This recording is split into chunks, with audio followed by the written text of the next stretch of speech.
ఈ నెల 28 నుంచి ఐపీఎల్ ఫీవర్ మొదలు కానుంది. ఐపీఎల్ 2026 సీజన్కు సంబంధించి షెడ్యూల్ను బీసీసీఐ విడుదల చేసింది. తొలి దశలో కేవలం 20 మ్యాచ్లకు మాత్రమే షెడ్యూల్ విడుదల చేశారు. తాజాగా రెండో దశలో 50 మ్యాచ్లకు సంబంధించి షెడ్యూల్ను బీసీసీఐ విడుదల చేసింది. దీంతో మొత్తం 70 లీగ్ మ్యాచ్లకు షెడ్యూల్ వచ్చేసింది. అయితే ప్లే ఆఫ్స్ వేదికలను ఇంకా ఖరారు చేయలేదు. మార్చి 28 నుంచి మే 24 వరకు జరగనున్న లీగ్ స్టేజ్ మ్యాచ్ల వివరాలను బీసీసీఐ ప్రకటించింది.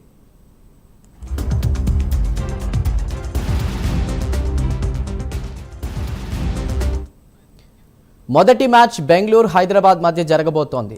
లీగ్ స్టేజ్ కోల్కతా ఢిల్లీ మ్యాచ్తో ముగియనుంది. ఈ మ్యాచ్ కోల్కతాలోని ఈడెన్ గార్డెన్స్ వేదికగా జరగబోతోంది. మరోవైపు క్యాచ్ల విషయంపై ఇప్పటికే 10 జట్ల కెప్టెన్లకు బీసీసీఐ క్లారిటీ ఇచ్చినట్లు తెలుస్తోంది. ఇందుకు సంబంధించిన వీడియోలను సైతం ప్లే చేసి చూపించినట్లు సమాచారం.